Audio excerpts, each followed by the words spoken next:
오늘은 레위기 21장의 말씀을 보도록 하겠습니다. 이 21장의 내용은 하나님 앞에 예배하는 이 제사장의 이 거룩을 하나님께서 규례로 정하시는데요.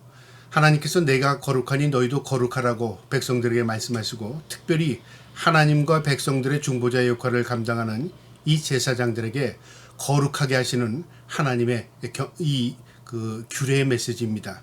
오늘도 이 말씀을 통해서 우리가 거룩이 무엇이며 우리가 하나님 앞에 어떻게 살아야 할 것인가를 말씀을 통해서 깨닫는 저와 여러분 되기를 주님의 이름으로 축복합니다. 21장 1절에 여호와께서 모세에게 이르시되 아론의 자손 제사장들에게 말하여 이르라, 그의 백성 중에서 죽은 자를 만짐으로 말미암아 스스로 더럽히지 말거니와. 이 시체를 만지거나 죽은 것을 만지는 것은 이 거룩에 손상이 됐다고 가르치는 겁니다. 그러면 죽은 자를 만지지 말면 아무도 죽은 자를 만지지 말라, 그게 아니라 너희는 하나님 앞에 예배하는 자니 항상 죽음을 멀리하라는 경고이지만, 그러나 가족들에 대한 배려가 있습니다. 2절에요. 그의 살부친 그의 어머니나 그의 아버지나 그의 아들이나 그의 딸이나 그의 형제나 출가하지 아니한 처녀인 그의 자매로 말미암아서는 몸을 더럽힐 수 있느니라. 그러니까 부모, 형제, 자매들의 죽음에 대한 시신은 만질 수 있다. 그러나 제사장이 아무 시신이나 만져서는 되지 않는다, 그 말이죠. 제사장 오직 구별된 자로서 하나님 앞에 제사일에 전념하는 것이었습니다.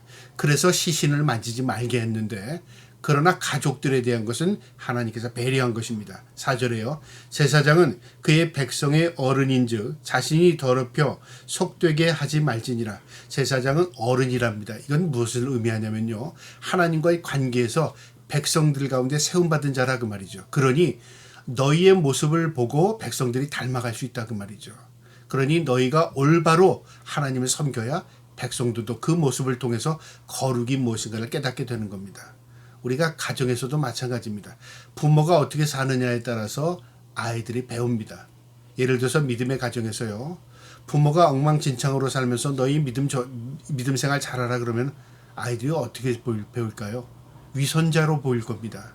그러나 부모가 말 없이 하나님에 대한 온전한 믿음으로 살아가면요, 자녀들에게 너희는 그렇게 살라 말하지 않아도요, 아이들이 그 모습을 보고 그것이 올바른 삶인 줄을 깨닫게 되는 것입니다.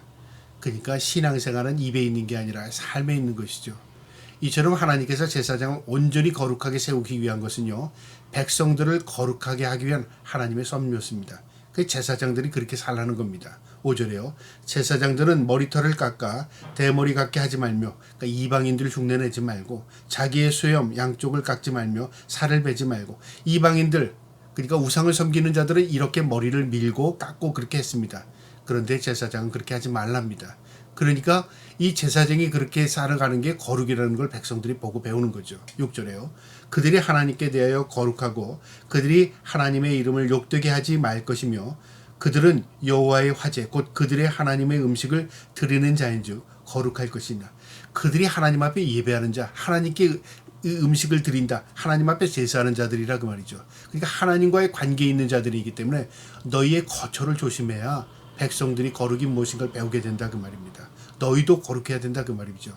7절에 그들은 부정한 창녀나 이혼당한 여인을 취하지 말지니 이는 그의 여호와 하나님께 거룩함이니라. 그러니까 결혼 관계도 정결한 가운데 결혼해라, 그 말이죠. 8절에 너는 그들을 거룩히 여기라. 그는 내 하나님의 음식을 드림이니라. 너는 그를 거룩히 여기라. 너희를 거룩하게 하는 나 여호와는 거룩함이니라. 너희는 그를 거룩히 여기라. 그러니까 제사장들은 거룩히 하고 제사장의 그 가족들은 제사장으로서 거룩한 삶을 살아야 된다, 그 말이죠. 여러분, 오늘날 우리가 하나님 앞에 부름받은 하나님의 백성이자 거룩한 나라의 백성이자 하나님 앞에 제사장의 역할입니다. 목사가 제사장이 아니라 믿는 자들이 제사장의 의식을 가지고 살아야 합니다. 구별된 것입니다. 그 의식을 가지고 살아갈 때 하나님이 거룩한 하나님으로서 우리의 가정 위에 우리의 삶 가운데 함께 하시는 것입니다. 9절에 어떤 제사장의 딸이든지 음행하여 자신을 속되게 하면 그의 아버지를 속되게 하미니 그를 불살을지니라. 가족 가운데 제사장이 이 음행하지 않았을지라도 딸이 음행했으면 그 딸의 행위로 통해서 가족이 다 뭐가 됩니까? 거룩을 손상하는 거죠. 그러니까 죽이랍니다. 이게 오늘날은 도저히 이해할 수 없는 것이죠. 어떻게 음행했다고 딸을 죽일 수 있어? 말이 안 되는 것 같잖아요. 이건 무엇을 의미하면 하나님의 관점에서 바라보는 겁니다. 거룩이 무엇인가를 가르치는 겁니다. 그러니 가정이 온전하기 위해서 거룩해야 되고 백성이 온전하기 위해서 제사장이 거룩해야 되는 것입니다. 이 거룩은 하나만 거룩하고 다른 것은 부정하면 되지 않습니다. 거룩한 것은 모든 것을 거룩하게 구별해야 거룩해지는 것입니다. 그래서 하나님께서 제사장의 가정도 거룩하게 하신 겁니다. 10절에요. 자기 형제 중 관유로 부음을 받은 위임되어 그 예복을 입은 제사장은 그의 머리를 풀지 말며 그의 옷을 찢지 말며 어떤 시체든지 가까이 하지 말지니 그의 부모로 말미암아서 더러워지게 하지 말지며, 그러니까 항상 생활을 정결하게 하고 시신 만지지 말라 그 말이죠. 12절에 그 성소에서 나오지 말며 그의 하나님의 성소를 속되게 하지 말라. 이는 하나님께서 성별하신 관유가 그 위에 있음이라 하는 나는 여호와니라. 그의 머리에 관유가 있다는 것은 구별되었다 그 말이에요. 기름 부음 받은 자라 그 말이죠. 우리는 기름 부음 받은 자입니다. 구원받은 백성은 하나님 앞에 다 구별된 것입니다. 그래서 기름 부음 받은 자입니다. 그런 의식을 가지고 살라 그 말이죠. 13절에 그는 처녀를 데려다가 아내를 삼을지니 과부나 이혼당한 여자나 창녀짓을 하는 더러운 여인을 취하지 말고 자기 백성 중에서 처녀를 취하여 아내를 삼아 그의 자손이 그의 백성 중에서 속되게 하지 말지니 나는 그를 거룩하게 하는 여호와이니라. 그러니까 결혼도 구별해서 자신의 민족 믿는 사람하고 결혼하고 하나님 아는 사람하고 결혼하고 가정도 온전하게 거룩하게 지켜나가라 그 말이죠. 그래서 믿는 가정이 귀한 겁니다. 온전하게 하나님 앞에 구별되기 위해서요. 믿음 안에서 결혼하고 믿음의 가정을 이루고 또 그 다음에 하나님이 기뻐하는 삶을 살고 이것이 우리가 구별된 백성으로서의 우리의 삶인 것입니다. 16절에요. 여호와께서 모세에게 말씀하여 이르시되 아론에게 말하여 이르라. 누구든지 너의 자손 중에 대대로 육체에 흠이 있는 자는 그의 하나님 음식을 드리려고 가까이 오지 못하게 할지니 몸에 흠이 있다는 건 뭐냐? 몸에 불구가 있거나 그런 의미입니다. 몸이 지체가 불구가 있거나 지체가 온전하지 않은 그런 의미죠. 이게 장애인을 편애하는 게 아닙니다.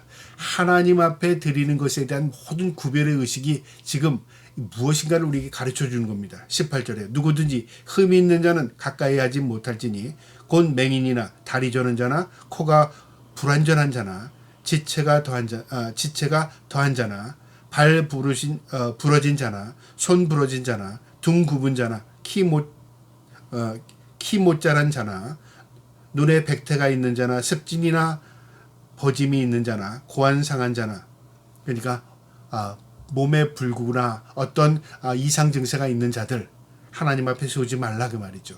이들을 지금 편애하기 위해서 그런 게 아니라요. 제사장의 역할이 무엇인가를 가르쳐 주는 겁니다.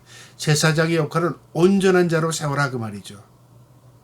그것이 하나님의 명령입니다. 21절에 제사장 아론이 자손 중에 흠이 있는 자는 나와 여호와께 화제를 드리지 못할지니 그는 흠이 있는즉 나와서 그의 하나님께 음식을 드리지 못하리라. 제물뿐만 아니라 제사장, 제사의 이 가족들, 이 제사장을 세울 자들도 다 구별하는 겁니다. 그래서 흠 없는 것, 구별된 것, 제물로 바치잖아요.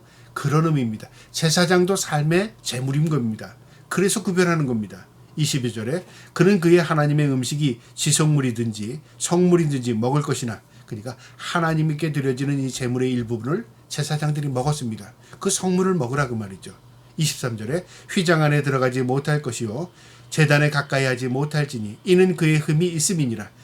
이 장애가 있는 자도 그의 가족, 제사장의 가족이니까 제물을 먹었습니다. 먹는 것에 대한 문제는 없는데요. 휘장 앞에는 제단 앞에 가까이 오지 못하게 했습니다. 그러니까 구별한 것이라 그 말이죠. 그러니까 무엇을 의미하냐면 사람도 제사장도 구별된 존재로서 그 제사장에게 흠없는 제사장으로 세워서 그 일을 감당하게 하고, 그렇다고 장애가 있는 자들도 먹는 것도 구별하는 게 아니면 먹는 건 같이 먹어라 그 말이죠.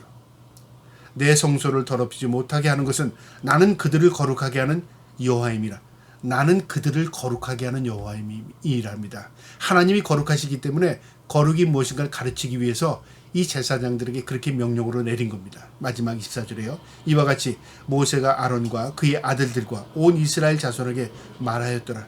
이것을 모세가 아론과 그 후손들에게 가르쳐서 앞으로 제사장을 세울 자들은 이렇게 몸이 온전하고 그리고 건강한 자로 세워서 백성들이 보기에도 하나님과 우리의 관계 가운데서 이 거룩이 무엇이고 구별된 것이 무엇인가를 그들이 보이게 하라.